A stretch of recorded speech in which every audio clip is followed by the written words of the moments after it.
തൃശൂർ മണലി പുഴ കയ്യേറി അനധികൃത നിർമ്മാണം നടത്തുന്നുവെന്ന ആരോപണം പുഴയോരം ഗാർഡൻസ് എന്ന റിസോർട്ടിനെതിരെയാണ് ആരോപണം.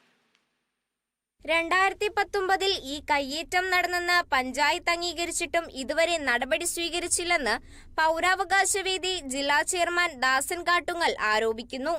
പീച്ചി ഇറിഗേഷന് കീഴിലുള്ള ഈ സ്ഥലത്തിന് സമീപം ഇറിഗേഷനിലെ ഒരു ഉദ്യോഗസ്ഥനും ഭൂമി കയ്യേറിയിട്ടുണ്ടെന്ന് ആക്ഷേപം ഉയർന്നിട്ടുണ്ട്.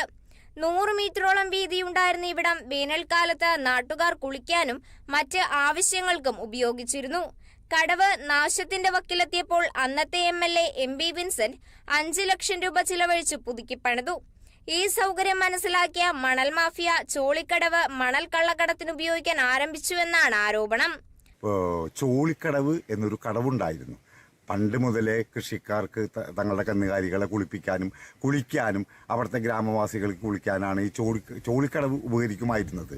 ആ ചോളിക്കടവ് കാലാന്തരേണ അത് പുല്ലൊക്കെ പിടിച്ചാകെ വൃത്തികേടായ അവസ്ഥയിലാണ് മുൻ MLA MP Vincent Shri NP വിൻസെന്റിന്റെ ആസ്തി വികസന ഫണ്ടിൽ നിന്ന് 5 ലക്ഷം രൂപ അനുവദിച്ചു ഈ ചോളിക്കടവിന്റെ വികസനത്തിന് വേണ്ടി.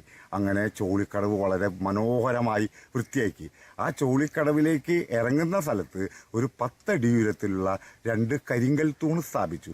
കാരണം വാഹനങ്ങൾ അതിലേക്ക് ഇറങ്ങിച്ചെന്ന് അവിടുന്ന് മണൽ കടത്താതിരിക്കാനാണ് 2 കരിങ്കൽ തൂണുകൾ സ്ഥാപിച്ചത്. ഇതിന് തടയിടാൻ MLA കടവിൽ 10 അടിയോളം ഉയരമുള്ള 2 കോൺക്രീറ്റ് തൂണുകൾ സ്ഥാപിച്ച് മണൽ കടത്ത് തടഞ്ഞു. ഈ സമയമാണ് ഇവിടെ പ്രവർത്തിക്കുന്ന പുഴയോരം ഗാർഡൻസ് എന്ന റിസോർട്ട് കടവിലെ തൂണുകൾ ഇളക്കി 50 സെന്റ് സ്ഥലം മണ്ണിട്ട് നികത്തി റിസോർട്ടിനോട് ചേർത്തതെന്നാണ് പരാതി. ഇതോടെ 100 മീറ്ററോളം വീതിയുണ്ടായിരുന്ന പുഴയുടെ വീതി 35 മീറ്ററായി ചുരുങ്ങി. 2018-ലും 19-ലും ഉണ്ടായ പ്രളയത്തിൽ ഇവിടെ പുഴ ഗതിമാറിയൊഴുകി 200ഓളം വീടുകൾ നശിച്ചുവെന്നും അവർക്കാർക്കും ഇതുവരെ നഷ്ടപരിഹാരം ലഭിച്ചില്ലെന്നും ആരോപണമുണ്ട്. സാധാരണ പുഴയുടെ വീതി 125 മീറ്ററോളാണ്. പുഴയോരം ഗാർഡൻസിന്റെ അവിടെ എത്തിക്കഴിഞ്ഞപ്പോൾ ആ വീതി 35 മീറ്ററായി ചുരുങ്ങിയിരിക്കുന്നു. ഈ പുഴയുടെ കയ്യേറ്റം മൂലം 2 തവണ കേരളത്തിൽ വന്ന പ്രളയത്തിൽ ഈ പുഴയുടെ ഓരത്തുനിന്ന് പുഴയോരം ഗാർഡൻസിന്റെ അവിടെ നിന്നാണ് പുഴ ഗതിമാറി ഒഴുകിയിരിക്കുന്നത്. അങ്ങനെ 2 തവണയും കൈനൂർ എന്ന പ്രദേശത്തെ മുക്കി വെള്ളം അത്ര കണ്ട് കൈനൂർ പ്രദേശത്ത് മുഴുവൻ വെള്ളക്കെട്ട് നിറഞ്ഞു.